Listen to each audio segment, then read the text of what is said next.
17 رمضان المبارک سن 2 ہجری جمعہ کے دن کفار مکہ اور اہل ایمان کے درمیان بدر کے مقام پر معرکہ ہوا۔ یہ ایک گاؤں کا نام تھا جہاں ہر سال میلہ لگتا تھا۔ یہ مقام شام سے مدینہ جانے کے دشوار راستے سے ہو کر گزرتا ہے۔ مکہ کے تجارتی قافلے یہاں سے ہو کر گزرا کرتے تھے۔ قریش کے تجارتی قافلہ سے حضرت عبداللہ کی جھڑپ ہو گئی، جس میں قریش کے ایک رئیس اعظم کا بیٹا قتل ہوا اور 2 گرفتار ہوئے۔ اس واقعہ نے قریش کو مشتعل کر دیا، نیز انہیں اطلاع ملی کہ ان کے تجارتی قافلے پر مسلمان حملہ کرنے والے ہیں۔ ادھر جب ان حضرت صلی اللہ علیہ وآلہ وسلم کو ان سب باتوں کا پتہ چلا تو انہیں بہت افسوس ہوا۔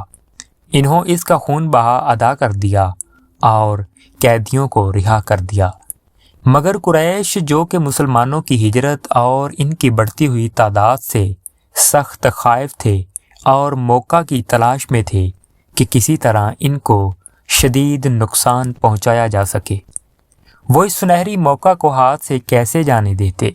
کفار قریش کو بدر کے مقام پر پہنچ کر معلوم ہوا کہ تجارتی قافلہ بحفاظت مکہ پہنچ چکا ہے، تو کئی سرداروں نے مشورہ دیا کہ اب لڑنا ضروری نہیں، لیکن ابو جہل نہ مانا اور فوج آگے بڑھی۔ قریش چونکہ پہلے پہنچ گئے تھے، اس لیے انہوں نے مناسب جگہوں پر قبضہ کر لیا۔ بخلاف مسلمانوں کی طرف کوئی چشمہ اور کنواں نہ تھا، زمین ایسی ریتلی تھی کہ اونٹوں کے پاؤں ان میں دھنس دھنس جاتے تھے۔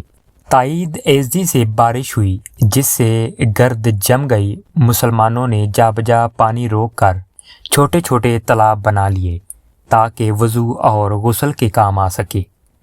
اس جنگ میں مسلمانوں کی تعداد مشرکین کے مقابلے میں انتہائی قلیل تھی۔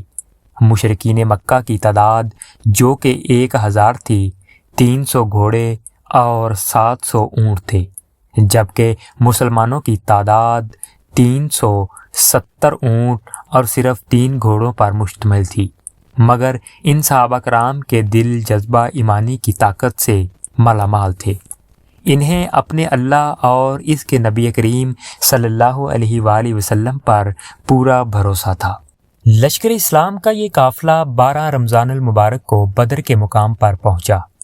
حضرت انس رضی اللہ تعالیٰ عنہ سے روایت ہے کہ رسول اکرم صلی اللہ علیہ وآلہ وسلم زمین پر ایک خاص جگہ ہاتھ رکھتے اور فرماتے کہ فلاں کافر کے مرنے کی جگہ ہے۔ حضرت عمر اور دیگر صحابہ کرام فرماتے ہیں، دوسرے روز جنگ ختم ہوئی تو ہم نے ان نشانات کی جگہ کو دیکھا، ہر کافر اسی جگہ مرا پڑا تھا جس جگہ آپ صلی اللہ علیہ وآلہ وسلم نے نشانات لگائے تھے۔ اس جنگ میں حضور صلی اللہ علیہ وآلہ وسلم کے لیے جنگی ہیڈ کوارٹر کے طور پر ایک جھونپڑی بنائی گئی۔ تمام صحابہ کرام نے رات پر آرام کیا، صرف ایک ذات تھی جو رات بھر نماز اور اللہ تعالیٰ کی بارگاہ میں دعائیں کرتی رہی۔ آپ صلی اللہ علیہ وآلہ وسلم نے نہایت رقت آمیز لہجے میں دعا فرمائی، یا اللہ، تو نے مجھ سے جو وعدہ فرمایا ہے اسے پورا کر۔ اے اللہ، اگر آج اہل اسلام کی یہ جماعت ہلاک ہو گئی تو زمین پر تیری عبادت نہیں ہوگی۔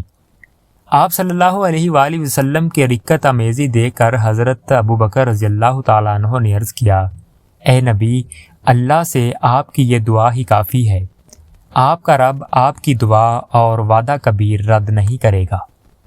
دوسرے دن جنگ شروع ہوئی۔ اس جنگ میں زیادہ تر صحابہ کرام اور کفار قریش آپس میں قریبی رشتہ دار تھے۔ مسلمان ہونے کے بعد ان کے لیے یہ خونی رشتے اللہ کی محبت میں بے معنی ہو گئے۔ وہ اپنے بیٹوں، بھائیوں اور باپ کے خلاف صف آرا ہوئے۔ صرف ایک رشتہ باقی رہا جو اللہ کی ذات سے تھا۔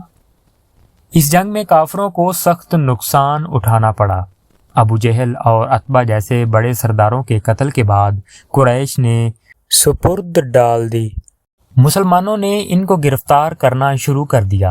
قریش کے بڑے معتبر لوگ گرفتار ہوئے۔ ان حضرت صلی اللہ علیہ وآلہ وسلم نے فرمایا، کوئی جا کر خبر لائے کہ ابو سفیان کا کیا حال ہے۔ حضرت عبداللہ بن مسعود رضی اللہ تعالیٰ عنہ نے ابو سفیان کی گردن کاٹ کر آپ کے قدموں میں رکھ دی۔ اس جنگ میں مسلمانوں کے 14 صحابہ کرام نے شہادت پائی، جبکہ قریش کے بڑے سرداروں سمیت 70 لوگ مارے گئے اور 80 قتل گرفتار ہوئے۔ اس جنگ کے بعد قریش کا نشہ ہرن ہو گیا۔ بدر کی فتح سے مسلمانوں کی قسمت کا پانسا پلٹ گیا۔ اب وہ محض دین اسلام کے مبلغ ہی نہ تھے، بلکہ ایک سیاسی طاقت کی حیثیت بھی اختیار کر چکے تھے۔ انہوں نے ظالمانہ قوت کو مٹا کر عدل و انصاف کی سلطنت قائم کرنے کی بنیاد رکھ دی۔ اس جنگ سے مسلمانوں کے لیے کئی پہلو سے سبق اور نئی راہیں موجود ہیں۔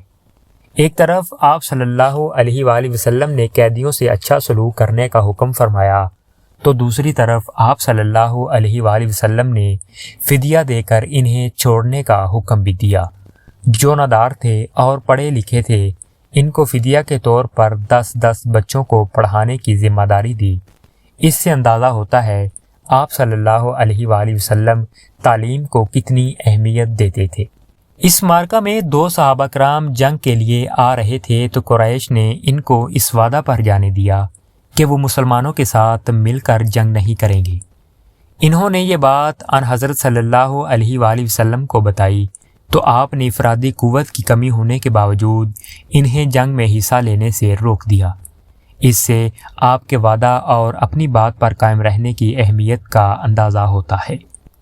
آج اگر ہم تھوڑی دیر کو یہ سوچیں کہ اس زمانے میں 17 رمضان کو مسلمان کس قدر مشکلات کا شکار تھے، نہ کھانے کو کچھ تھا، نہ پہننے کو ڈھنگ کا کپڑا، نہ رہنے کو مکان، نہ زندگی گزارنے کے لیے تحفظ کا کوئی سائبان تھا۔ ہر طرف دشمن ان کی طاق میں تھے کہ کس طرح ان کو نیست و نابود کر دیا جائے۔ ان حالات میں انہوں نے محض اپنے جذبہ ایمانی کی بنیاد پر اتنی بڑی فوج سے یہ جنگ لڑی اور فتح حاصل کی۔ آخر ہم بھی تو اسی دین کے پیروکار ہیں، اسی اللہ کو ماننے والے ہیں، پھر کیوں ہم اس قدر بڑی تعداد میں ہونے کے باوجود اتنے بے بس اور ذلیل و خوار ہیں؟ اس بارے میں ہم سب کو سوچنے کی ضرورت ہے۔